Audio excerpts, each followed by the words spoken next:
Jimmy, ഞാൻ ജിമ്മിയിലേക്ക് വരുന്നതിന് മുമ്പ് ഈ ഒരു ഭാഗം കൂടി ജിമ്മി കേൾക്കൂ.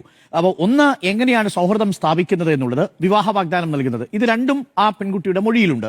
ഇത് തൊട്ടു മുമ്പുള്ള 2 കേസുകളിലുമുണ്ട്. അതിലൊരിടത്ത് കുട്ടി വിവാഹിതയാണ്, മറ്റൊന്ന് കുട്ടി അവിവാഹിതയാണ്. വിവാഹിതയായ പെൺകുട്ടിയിൽ ദാമ്പത്യത്തിൽ വിള്ളലുകൾ ഉണ്ടോ എന്ന് നോക്കി അവിടെ നുഴഞ്ഞു കയറുക. അതിനുശേഷം എന്താണ് മറ്റ് 2 കേസുകളിൽ നിന്ന് വ്യത്യസ്തമായതെന്ന് കൂടി നമുക്കൊന്ന് നോക്കണം. പെൺകുട്ടിയുടെ മൊഴിയുടെ അടിസ്ഥാനത്തിൽ യാത്ര ചെയ്യുന്നത് കൊണ്ട് സൺസ്ക്രീൻ ഉപയോഗിക്കണമെന്നും ബ്രാൻഡ് നിർദ്ദേശിക്കാനും എന്നോട് വാങ്ങിക്കൊടുക്കാനും രാഹുൽ ആവശ്യപ്പെട്ടു. വിദേശത്താണ് ഈ പെൺകുട്ടി. രാഹുൽ നാട്ടിൽ പൊതുപ്രവർത്തനം നടത്തുന്ന ആളാണ്. സാധാരണക്കാരായ മനുഷ്യരോടൊപ്പം മണ്ണിലും ചെളിയിലും ഒക്കെ പണിയെടുക്കുന്ന രാഹുൽ മാങ്കൂട്ടത്തിൽ എന്ന രാഷ്ട്രീയ നേതാവ് സൺസ്ക്രീൻ വാങ്ങാൻ വേണ്ടിയിട്ട് ആവശ്യപ്പെടുന്നുണ്ട്. അങ്ങനെ കൂടാതെ രാഹുൽ ആവശ്യപ്പെട്ടത് പ്രകാരം ബ്ലൂ കളറിലുള്ള ഫോസിലിന്റെ വാച്ച് ഫോസിൽ ഇന്ത്യ വെബ്സൈറ്റ് വഴിയും ഷാംപൂവും കണ്ടീഷണറും സൺസ്ക്രീനും ഞാൻ ബിൽവ എന്ന സൈറ്റ് വഴിയും രാഹുലിന്റെ വീട്ടിലെ രാഹുൽ മാങ്കൂട്ടത്തിൽ പത്തനംതിട്ട എന്ന അഡ്രസ്സിലേക്ക് അയച്ചു കൊടുത്തു. കൂടുതൽ അടുക്കുന്തോറും അയാൾ എന്നോട് you will be my life partner എന്നും തന്റെ സഹോദരിക്ക് കുട്ടികളില്ല എന്നും തനിക്ക് 3 കുട്ടികളെങ്കിലും വേണമെന്നും ഇൻസിസ്റ്റ് ചെയ്ത് പറയുമായിരുന്നു. താൻ നല്ലൊരു പാർട്ട്ണർ ആയില്ലെങ്കിലും നല്ലൊരു ഫാദർ ആയിരിക്കുമെന്നും രാഹുൽ എന്നോട് പറഞ്ഞ് അഷ്യൂർ ചെയ്തുകൊണ്ടേയിരുന്നു. അപ്പോഴും രാഹുൽ കോൺവെർസേഷൻ മുഴുവൻ ടെലിഗ്രാം വഴിയാക്കിയിരുന്നു. അതാണ് സേഫ് എന്ന് പറയുകയും ടെലിഗ്രാം ചാറ്റ് മുഴുവൻ സീക്രട്ട് മോഡിലേക്ക് മാറ്റുകയും ചെയ്തിരുന്നു. ഇത് അയാളുടെ ഒരു രീതിയാണ്. ആദ്യം ഗൂഗിൾ ചാറ്റ് വഴിയോ ഫ്ലിപ്കാർട്ടിന്റെ തെറ്റായ ലിങ്ക് വഴിയോ സൗഹൃദം സ്ഥാപിക്കുക, പിന്നീട് വാട്സപ്പ് വഴി ചാറ്റ് ചെയ്യുക, പിന്നീട് അത് ടെലിഗ്രാമിലേക്ക് മാറുക. ഇതായിരുന്നു അതിലൊരു പാറ്റേൺ. ഇതിലേറെ കൗതുകമുള്ള കാര്യം നോക്കൂ, ഈ ദൃശ്യത്തിൽ കാണുന്ന ഈ നീല സ്ട്രാപ്പിട്ട വാച്ചാണ് ഫോസിൽ വാച്ച്. ഈ ഫോസിൽ വാച്ച് നമ്മൾ ഇന്ന് വെബ്സൈറ്റിൽ ഇതിന്റെ വില അന്വേഷിച്ചപ്പോൾ 11,200 രൂപയാണ് കണ്ടത്. ഡിസ്കൗണ്ട് കഴിഞ്ഞ് 10,948 രൂപയ്ക്ക് ഇന്ന് കിട്ടും. ഈ 10,000 രൂപയിൽ കൂടുതൽ വില വരുന്ന ഈ വാച്ചാണ് രാഹുൽ മാങ്കൂട്ടത്തിൽ ഈ പെൺകുട്ടിയുടെ കയ്യിൽ നിന്ന് വാങ്ങിയെടുത്തത്. കൂടാതെ സൺസ്ക്രീൻ വാങ്ങിച്ചു. ജിമ്മി, നമ്മളെ ഞെട്ടിക്കുന്നത് ഷാംപൂവും കണ്ടീഷണറും സൺസ്ക്രീനും അടക്കം വാങ്ങിച്ചു. വീട്ടിലേക്കുള്ള എല്ലാ സാധനങ്ങളും അടക്കം വാങ്ങിച്ചു എന്നാണ് തോന്നുന്നത്. ചെരുപ്പ് വാങ്ങാൻ 10,000 രൂപ കൊടുത്തു എന്ന് അടുത്ത ഭാഗത്ത് പറയുന്നുണ്ട്. എന്താണ് നമ്മൾ മനസ്സിലാക്കേണ്ടത് ജിമ്മി? യൂത്ത് കോൺഗ്രസിന്റെ സംസ്ഥാന പ്രസിഡന്റിനെ കുറിച്ചാണ് നമ്മളിത് പറയുന്നത് എന്നുള്ളതാണ് ഓർക്കേണ്ടത്. യൂത്ത് കോൺഗ്രസ് സംസ്ഥാന പ്രസിഡന്റിന് വേറെ ഒരു പണിയും ഇല്ലായിരുന്നു ഈ സമയത്തൊക്കെ എന്നുള്ളത് അത്ഭുതപ്പെടുത്തുകയാണ്. കേരളത്തിലെ പൊതുപ്രവർത്തകരുടെ മാറി വരുന്ന റീൽ സംസ്കാരത്തെക്കുറിച്ചൊക്കെ എല്ലാവരും പറയാറുണ്ട്. എന്തൊക്കെ എവിടെയൊക്കെ മാറുന്നുള്ളതിന്റെ ഒരു ഉദാഹരണം മാത്രം. രാഹുൽ മാങ്കൂട്ടത്തിൽ വളരെ വലിയ പ്രൊഡേറ്ററാണ്. അതിന്റെ അർത്ഥം രാഹുൽ മാങ്കൂട്ടത്തിൽ മാത്രമാണ് പ്രൊഡേറ്റർ എന്നല്ല എന്നുള്ളത് ഞാൻ ഉത്തരവാദിത്തോട് പറയുന്നു. കാലം മാറുമ്പോൾ രാഷ്ട്രീയ നേതാക്കളുടെ രീതിയും അവരുടെ ആദർശവും അവരുടെ ഇതൊന്നും പരസ്യമായി ചെയ്താൽ പോലും ഒരു കുഴപ്പവുമില്ല എന്ന രീതിയിലേക്ക് പോകുന്ന രീതിയിൽ കാര്യങ്ങൾ മാറി മറിയുകയാണ്. ഈ കളങ്കാവൽ എന്ന് പറയുന്ന ഒരു സിനിമയുണ്ട് മമ്മൂട്ടി അഭിനയിച്ച്. അത് സൈനേറ്റ് മോഹൻ എന്ന് പറയുന്ന ഒരു വലിയ സീരിയൽ കില്ലറുടെ കഥയാണ്. അതിലെ അതേ ഒരു മോഡസ് ഓപ്പറാൻഡി ഉണ്ട്. അതിനകത്തും ഇതുപോലെയാണ്. വിധവകൾ, വിവാഹിതർ, വിവാഹബന്ധത്തിൽ ബുദ്ധിമുട്ടുള്ളവർ അല്ലെങ്കിൽ വിവാഹം വൈകിയവർ, ഇത്തരം സ്ത്രീകളെ തെരഞ്ഞുപിടിക്കുക, അവരുമായി പ്രേമബന്ധം സ്ഥാപിക്കുക, റൂം അവരെ കൊണ്ട് തന്നെ ബുക്ക് ചെയ്യിപ്പിക്കുക, അവിടെ വെച്ച് അവരെ കൊലപ്പെടുത്തുക, അതിനുശേഷം അവരുടെ ഫോൺ നമ്പർ ഉപയോഗിച്ച് അടുത്തയാളെ പിടിക്കുക. ഇതാണ് ആ സിനിമയിലെ സൈനേറ്റ് മോഹൻ എന്ന് പറയുന്ന ശരിക്കുള്ള ക്യാരക്ടറിന്റെ ഒരു പാറ്റേൺ. അതുപോലെ തന്നെയാണ് സന്ദേശങ്ങൾ ഒരു കാരണവശാലും ആർക്കും കിട്ടാതിരിക്കാൻ ടെലിഗ്രാം വഴി സന്ദേശങ്ങൾ നടത്തുക, അതിനുശേഷം അവരെ കൊണ്ട് മുറി ബുക്ക് ചെയ്യിപ്പിക്കുക, വളരെ വലിയ പീഡനം നടത്തിയ ശേഷം പിന്നീട് അവരെ ഒരു കാരണവശാലും അവർ പുറത്തു വരാത്ത രീതിയിൽ അതിന് കുറെ അനുയായികളും കിളികളെന്നൊക്കെ വിളിക്കുന്ന ആളുകൾ പോയിട്ട് ഇടയ്ക്കിടയ്ക്ക് രാഹുലേട്ടൻ അന്വേഷിച്ചിരുന്നു, രാഹുലേട്ടൻ ഗംഭീരമെന്ന് പറഞ്ഞു, താങ്കളെക്കുറിച്ച് ഓർക്കാറുണ്ടെന്നൊക്കെ പറയുക. ഇങ്ങനൊരു പാറ്റേണിൽ അവരെ സ്ഥിരമായി കെണിയിൽ അമർത്തി വെക്കുക. കേരള രാഷ്ട്രീയത്തിൽ കേരളത്തിലെ ജനം ചർച്ച ചെയ്യുമ്പോൾ നമുക്ക് പല ആളുകളെക്കുറിച്ചും ഇതിനു മുമ്പ് നമ്മൾ ഈ കഥകളൊക്കെ കേട്ടിട്ടുണ്ട്. ഇപ്പോൾ ഇതൊരു പാറ്റേണായി മാറുന്നു. ഇതൊരു ന്യൂ നോർമലായി മാറുന്ന രീതിയിലേക്ക് നമ്മുടെ രാഷ്ട്രീയ നേതാക്കളുടെ രീതി അധപ്പതിക്കുകയാണ്. ഒരു സീരിയൽ പ്രഡേറ്ററുടെ പാറ്റേൺ, ഒരു സീരിയൽ കില്ലറുടെ പാറ്റേൺ പോലെ തന്നെ അപകടകരമാണ് എന്നുള്ളതാണ്. ഈ റിമാൻഡ് റിപ്പോർട്ടിൽ നമ്മൾ അതിലേക്ക് വരുമായിരിക്കും. എന്നിട്ടും ഈ സ്ത്രീയിൽ എങ്ങനെയാണ് രാഹുലും കൂടെയുള്ളവരും പ്രതീക്ഷ കൊടുത്തത് എന്നുള്ളതാണ് ഇതിനകത്ത് ഏറ്റവും ഞാൻ ആ ഭാഗം കൂടി ഒന്ന് വായിക്കാം ജിമ്മി. അത് വളരെ പ്രസക്തമായ ഭാഗമാണ്. ഈ വൈകാരികതയെ എങ്ങനെയാണ് രാഹുൽ മാങ്കൂട്ടത്തിൽ ചൂഷണം ചെയ്തത്? ശരീരം മാത്രമല്ല, സമ്പത്ത് മാത്രമല്ല, വൈകാരികതയും മാനത്തെയും ചൂഷണം ചെയ്തൊരു കഥ കൂടിയുണ്ട്. അതുകൂടി ആ പെൺകുട്ടി പറയുന്നുണ്ട്. രാഹുലിന് ടൈം പാസ് ആണോ എന്ന് ഞാൻ ചോദിക്കുമ്പോൾ തനിക്ക് അതിന് ടൈം ഇല്ലെന്നും നാട്ടിൽ വരുമ്പോൾ വീട്ടിൽ കൊണ്ടുപോയി അമ്മയെയും സഹോദരിയെയും പരിചയപ്പെടുത്താമെന്നും പറഞ്ഞ് കൂടുതൽ അഷ്യൂർ ചെയ്തു. വൈകാരികമായൊരു ബന്ധം സ്ഥാപിച്ചു. ഇനി ആന്റോ അഗസ്റ്റിൻ, ഈ സംഭവം നടക്കുന്നതിനെ കുറിച്ച് ഈ പെൺകുട്ടി വിശദീകരിക്കുന്നു. പറയുന്നുണ്ട്. നമ്മൾ അതിൽ ചില ഭാഗങ്ങൾ ഒഴിവാക്കി പെൺകുട്ടിയുടെ ഐഡന്റിറ്റി പുറത്തു വരാതിരിക്കാൻ. അതിൽ എങ്ങനെയാണ് ഇവർ കാണുന്നത്? KC വേണുഗോപാലിന്റെ ഒരു പരിപാടിയിൽ പങ്കെടുക്കണമെന്നും അതിന് സമയം കുറവാണെന്നും ജസ്റ്റ് കണ്ട് പിരിയാമെന്നും രാഹുൽ പറഞ്ഞതനുസരിച്ചാണ് പെൺകുട്ടി ഈ രാഹുലിനെ കാണാൻ വേണ്ടി തയ്യാറാവുന്നത്. അങ്ങനെ പത്തനംതിട്ടയിലെ ഒരു നഗരത്തിലെത്തുന്നു. രാഹുൽ പറഞ്ഞ പ്രകാരം ഞാൻ ബസ്സിലാണ് KSRTCയിൽ എത്തിയത്. രാഹുൽ വരാൻ താമസിക്കുമെന്നും അവിടെ KSRTCക്ക് അടുത്തുള്ള ഒരു ഹോട്ടലിൽ റൂം ബുക്ക് ചെയ്ത് അവിടെ ഇരിക്കാനും രാഹുൽ വരുമ്പോൾ വിളിക്കാമെന്നും എന്നോട് പറഞ്ഞു. എന്തിനാണ് റൂം ബുക്ക് ചെയ്യുന്നതെന്നും റെസ്റ്റോറന്റിൽ ഇരുന്ന് സംസാരിച്ചാൽ പോരെ എന്ന് ചോദിച്ചപ്പോൾ പോപ്പുലർ ആണെന്നും യൂത്ത് കോൺഗ്രസ് പ്രസിഡന്റ് ആണെന്നും ആൾക്കാർ തിരിച്ചറിയുമെന്നും സെൽഫി എടുക്കാൻ വരുമെന്നും നമുക്ക് സംസാരിക്കാൻ പ്രൈവറ്റ് സ്പേസ് വേണ്ടേ എന്നും ചോദിച്ചു. അഡ്വക്കേറ്റ് ഓർമ്മിക്കുന്നുണ്ടാവും, റിനി നമ്മളോട് പറഞ്ഞ ആദ്യത്തെ പുറത്തുവിട്ട ശബ്ദ സംഭാഷണത്തിലും പിന്നീട് നമ്മളോട് പറഞ്ഞതിലും പറയുന്ന ഒരു കാര്യമുണ്ട്. ഈ വലിയ റെസ്റ്റോറന്റുകളിലേക്ക്, പഞ്ചനക്ഷത്ര ഹോട്ടലുകളിലേക്ക് വിളിച്ച് റൂം ബുക്ക് ചെയ്യുകയായിരുന്നു രാഹുൽ മാങ്കൂട്ടത്തിൽ ഒരു രീതി എന്നുള്ളത്. ദാ ഇവിടെ വീണ്ടും അതേ പാറ്റേൺ ആവർത്തിക്കുന്നുണ്ട്. എന്നിട്ട് രാഹുലിന്റെ പേര് ആ ഹോട്ടലിൽ രാഹുൽ മാങ്കൂട്ടത്തിൽ കടന്നു ചെല്ലുമ്പോൾ തന്റെ പേര് രജിസ്റ്ററിൽ എഴുതണം. ആ പേര് രാഹുൽ മാങ്കൂട്ടത്തിൽ എന്നല്ല എഴുതുന്നത്, പകരം രാഹുൽ BR എന്നെഴുതുന്നു. പെൺകുട്ടിയുടെ ID കാർഡ് കാണിക്കുന്നു. രാഹുലിന്റെ ID കാർഡ് ചോദിച്ചപ്പോൾ ആള് വന്നിട്ട് കൊടുക്കാമെന്ന് പറഞ്ഞു. റൂമിൽ ചെന്ന് വെയിറ്റ് ചെയ്തു. അതിനുശേഷമാണ് അവിടെ വലിയ ഏകദേശം 2 മണിക്കൂറോളം സമയം അവിടെ വലിയ രീതിയിൽ ഈ പെൺകുട്ടിയെ ആക്രമിക്കുന്നുണ്ടാവുന്നത്. അതിന് വിശദമായ ഭാഗമുണ്ട്, നമ്മളത് വായിക്കുന്നില്ല. അതിനുശേഷം സംഭവിക്കുന്നത്, വടകരയിൽ ഫ്ളാറ്റ് ഉണ്ടെന്ന് അവിടെ വെച്ച് പീഡിപ്പിച്ചതിന് ശേഷം, വളരെ ക്രൂരമായി പീഡിപ്പിച്ചതിന് ശേഷം വടകരയിൽ ഒരു ഫ്ളാറ്റ് ഉണ്ടെന്നും മറ്റൊരു ദിവസം വടകരയ്ക്ക് ചെല്ലാൻ ആവശ്യപ്പെട്ടെങ്കിലും ഞങ്ങൾ ഇനി കാണില്ല എന്ന് ഞാൻ പറഞ്ഞു. പാലക്കാട് വാടകയ്ക്ക് രാഹുലിന് ഒരു ഫ്ളാറ്റ് ഉണ്ടെന്ന് നമുക്കറിയാം. പക്ഷേ വടകരയിലെ ഫ്ളാറ്റ് അതൊരു വലിയ ചോദ്യചിഹ്നമാണ്. കാര്യം വടകരയിൽ ലോക്സഭാ തെരഞ്ഞെടുപ്പിന്റെ സമയത്താണ് രാഹുൽ മാങ്കൂട്ടത്തിൽ അവിടേക്ക് പോകുന്നത്. അപ്പോൾ അവിടെയും ഈ പെൺകുട്ടിയെ കൊണ്ടുപോകാൻ ഒരു ശ്രമം നടത്തി. അതിനുശേഷം ഈ പലതവണ ഈ പെൺകുട്ടിയുടെ വിശ്വാസത്തെ ഇയാൾ ലംഘിക്കുന്നുണ്ട്. ഈ മൈഗ്രെയിൻ ആണെന്ന് പറഞ്ഞ് വീട്ടിലിരിക്കുക, പെൺകുട്ടിയെ അവോയ്ഡ് ചെയ്യുക, അതിനുശേഷം ചായയും വടയും കഴിക്കുന്ന റീൽസ് ഇട്ട് കളിക്കുക.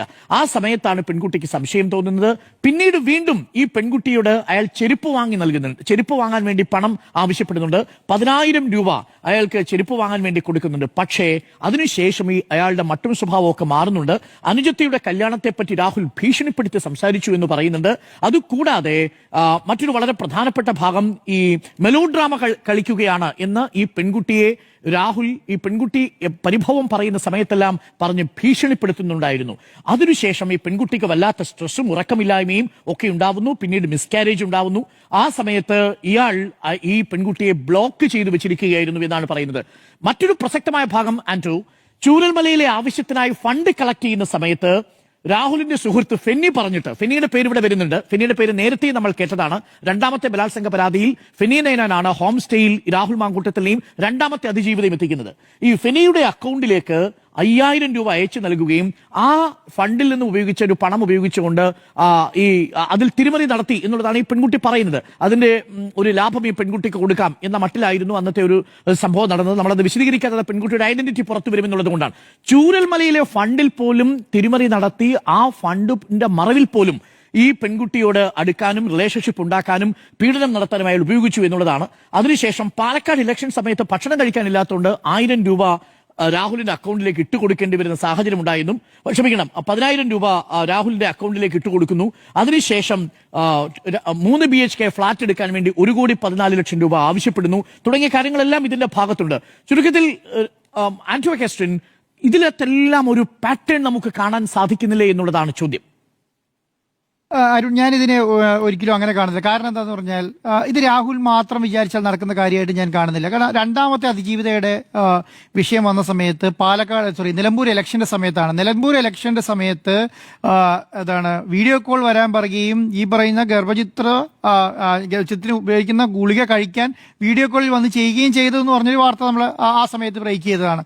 അതുപോലെ തന്നെ ഞാൻ പറയുന്നത് ഇത് യൂത്ത് കോൺഗ്രസിന്റെ അധ്യക്ഷനായിരുന്ന സമയത്താണ്. യൂത്ത് കോൺഗ്രസ് അധ്യക്ഷനാണ് വ്യാജ ID ഉണ്ടാക്കി യൂത്ത് കോൺഗ്രസിന്റെ അധ്യക്ഷനായി എന്ന് വേണം പറയാം. റിപ്പോർട്ടർ ടിവിയാണ് വ്യാജ ID കാർഡ് എന്ന് പറയുന്ന രാഹുൽ മാങ്കൂട്ടത്തിന്റെ വ്യാജ ID കാർഡ് ബ്രേക്ക് ചെയ്യുകയും വലിയ രീതിയിൽ അന്വേഷണം നടക്കുകയും നമ്മൾ അതിൽ വലിയ അറ്റാക്ക് നേരിടുകയും ചെയ്തതാണ്. അപ്പോൾ വ്യാജ ID കാർഡ് തുടങ്ങി എല്ലാ കാര്യങ്ങളിലും 1 by 1 ആയിട്ട് ഈ രാഹുൽ മാങ്കൂട്ടത്തിന്റെ വാർത്തകൾ നമ്മൾ ബ്രേക്ക് ചെയ്യുന്നുണ്ട്. കാരണം ഇതെല്ലാം ആ കാലത്തും ചർച്ചയാണെന്നേ. കാരണം ഈ ചർച്ച എല്ലാവർക്കും അറിയാം. അതിനെക്കുറിച്ച് അതൊരു ഒരു നോർമൽ സംവിധാനമായി കോൺഗ്രസ്സുകാർ കണക്കാക്കി എന്നുള്ളതാണ്. ആ വ്യാജ ID കാർഡിന്റെ സമയത്ത് എന്തൊക്കെയായിരുന്നു നമ്മൾ പറഞ്ഞപ്പോൾ എത്ര പേരായിരുന്നു അദ്ദേഹത്തെ സപ്പോർട്ട് ചെയ്യാൻ വേണ്ടി ഉണ്ടായിരുന്നത്.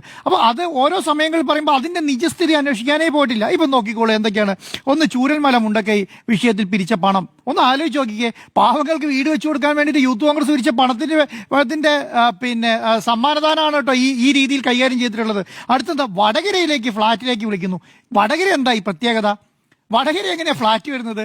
അപ്പോൾ ഒന്ന് മനസ്സിലാക്കിയാൽ മതി വടകര എന്തുകൊണ്ട് ഫ്ളാറ്റ് വരുന്നത് കേരളത്തിലെ ജനങ്ങൾക്ക് മുഴുവൻ അറിയാം. അപ്പോൾ ഞാൻ പറയുന്നത് ഇതൊരു ഗ്രൂപ്പ് സംവിധാനമാണ്. ഇതിനകത്ത് രാഹുൽ മാങ്കൂട്ടം വന്ന് പെട്ടു എന്നുള്ളതേ ഉള്ളൂ. കാരണം ഈ ഗ്രൂപ്പിന്റെ പ്രത്യേകത എന്ന് പറയുന്നത് ഇതിന്റെ അകത്ത് വലിയ രീതിയിൽ കാര്യങ്ങൾ പുറത്തേക്ക് വന്നിട്ടില്ല എന്നുള്ളതാണ്. രാഹുൽ മാങ്കൂട്ടത്തിന്റെ കാര്യങ്ങൾ മാത്രമേ പുറത്തേക്ക് വന്നിട്ടുള്ളൂ എന്നാണ് ഞാൻ വിചാരിക്കുന്നത്. അപ്പം പല ആൾക്കാരും ഇതിപ്പോൾ ഒളിഞ്ഞും തെളിഞ്ഞും കാര്യങ്ങൾ പറയുന്നുണ്ട് കേട്ടോ. അപ്പം ഈ ചൂരൽമലയെയും വടകരയെയും യൂത്ത് കോൺഗ്രസ് സംസ്ഥാന അധ്യക്ഷനും MLA-യെയും ഈ പറഞ്ഞ പദവികളെല്ലാം എന്തിനാണ് ഉപയോഗിക്കുന്നത്? ഈ പറഞ്ഞ പെൺകുട്ടികളെ പീഡിപ്പിക്കാൻ വേണ്ടിയിട്ടാണ്, ഭീഷണിപ്പെടുത്താൻ വേണ്ടിയിട്ടാണ്, ഗർഭചിത്രം നടത്താൻ വേണ്ടിയിട്ടാണ്. അപ്പം എനിക്കൊരാളെ കൊല്ലാൻ വലിയ സമയം വേണ്ട എന്ന് പറഞ്ഞ ഒരു ബൈറ്റ് ഒരു റെക്കോർഡിംഗ് നമ്മൾ കേട്ടതാണ്. ആ റെക്കോർഡിങ്ങിന് ശേഷം കഴിഞ്ഞിട്ട് എന്താ പറയുന്നറിയോ? അനീതിന്റെ വിവാഹം മുടക്കും എന്നാണ് പറയുന്നത്. ഇത് അറിഞ്ഞാൽ നിന്റെ അച്ഛൻ അറ്റാക്ക് ഉണ്ടാവും എന്നാണ് പറയുന്നത്. അങ്ങനെ ഏതൊക്കെ രീതിയിൽ ഭീഷണിപ്പെടുത്തി ഇമോഷണലി ബ്ലാക്ക്മെയിൽ ചെയ്യാൻ പറ്റുന്നോ അതെല്ലാം നടത്തുന്നു എന്നുള്ളതാണ്. അപ്പോൾ ഒരു കാര്യം ആലോചിച്ച് നോക്കിയാൽ കേരളത്തിലെ ഒരു MLA ആണ്, യൂത്ത് കോൺഗ്രസിന്റെ സംസ്ഥാന അധ്യക്ഷനാണ്, വലിയ നേതാവാണ് എന്ന് പറഞ്ഞിട്ട് വലിയ രീതിയിൽ കാസർഗോഡ് തുടങ്ങി തിരുവനന്തപുരം കൊട്ടിഘോഷിച്ച് നടന്ന ആൾക്കാരാണ്. അപ്പൊ ഈ ആളുടെ അടുത്ത് ഇങ്ങനെ ഒരു സംവിധാനം ഉണ്ടാക്കി ഒരു പ്രാവശ്യം അന്വേഷിച്ചിരുന്നെങ്കിൽ, ഞാൻ പറയുന്നത് എന്താണെന്നറിയോ, നമ്മളെ സംബന്ധിച്ചിടത്തോളം ഈ പറഞ്ഞ വ്യാജ ID കാർഡ് തുടങ്ങിയിട്ട് ഇന്ന് വരെയുള്ള രാഹുൽ മാങ്കൂട്ടത്തിന്റെ എല്ലാ പ്രവർത്തികളും ഈ ഗ്രൂപ്പിന്റെ പ്രവർത്തികളും അറിയാമെന്നുള്ളത് കൊണ്ട് ഞാനൊരു കാര്യം പറയാം. ഇതൊരു ചെറിയ മീനല്ല ഈ വലയിൽ വീണിരിക്കുന്നത്. ഈ വല വലിച്ചു കഴിയുമ്പോൾ ഇതിനേക്കാളും വലിയ തിമിംഗലയിൽ ഉണ്ടാവാനുള്ള സാധ്യത ഉണ്ടെന്നാണ് ഞാൻ വിചാരിക്കുന്നത്. മാത്രമല്ല ഒരു ഭാഗം കൂടി നമുക്ക് പ്രേക്ഷകരെ കാണിച്ചു കൊടുക്കണം. ഇയാൾ എങ്ങനെയാണ് ആദ്യഘട്ടത്തിൽ വളരെ പൊന്നെ ചക്കര എന്നൊക്കെ വിളിച്ചടുക്കുന്നത് പോലെ ഈ രാഹുൽ മാങ്കൂട്ടത്തിൽ എനിക്ക് നിന്നിലൊരു കുഞ്ഞ് വേണമെന്നും ഞാൻ ആ കുഞ്ഞിന്റെ ഏറ്റവും നല്ല ഫാദർ ആയിരിക്കുമെന്നും ഒക്കെ പറഞ്ഞ അതേ രാഹുൽ മാങ്കൂട്ടത്തിൽ പിന്നീട് എന്താണ് പറയുന്നതെന്ന് പെൺകുട്ടി പറയുന്നുണ്ട്. ആ ഭാഗം കൂടി നോക്കൂ. രാഹുലുമായുള്ള റിലേഷൻഷിപ്പ് എല്ലാം ഫെനിയോട് പറഞ്ഞുവെന്ന് പറഞ്ഞതോടെ രാഹുൽ എന്നെ ചീത്ത വിളിക്കാനും പിന്നീട് ആ കുട്ടി എനിക്ക് വേണമെന്ന് പറഞ്ഞ രാഹുൽ വല്ലവരുടെയും കുട്ടിയെ തന്റെ തലയിൽ കെട്ടിവെക്കുന്നു എന്നും അതിന് നീ തെണ്ടി നടക്കുകയാണോ എന്നും മറ്റും രാഹുൽ വളരെ മോശമായി പറഞ്ഞു എന്നാണ് ഇപ്പോൾ ആ പെൺകുട്ടി പറഞ്ഞിരിക്കുന്നത്.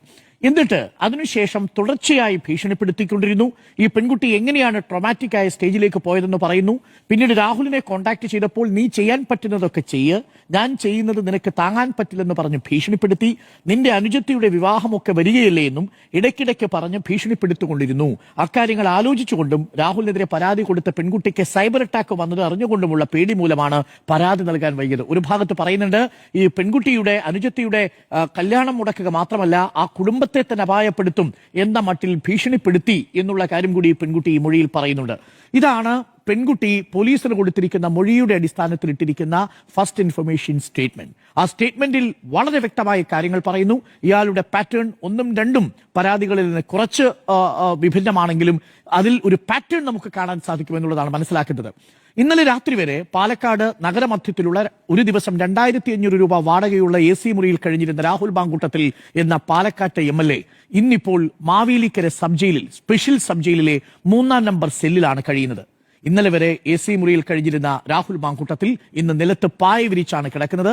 ഞായറാഴ്ചയായതിനാൽ രാത്രി സ്പെഷ്യൽ ഭക്ഷണം ഇല്ലാത്തതുകൊണ്ട് ചോറിനോ ചപ്പാത്തിക്കോ ഒപ്പം തോരനും രസവും മാത്രം കഴിച്ച് രാഹുൽ മാങ്കൂട്ടത്തിൽ നിന്ന് കഴിച്ചു കൂട്ടേണ്ടി വരും.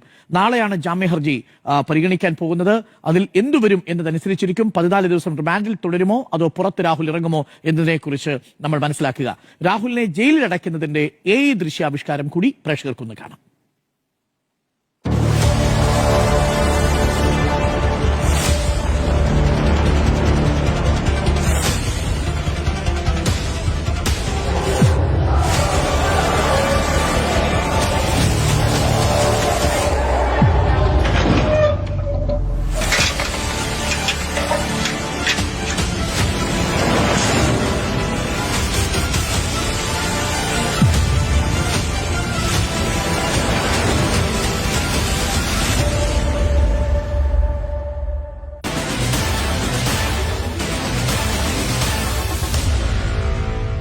Meet the editors.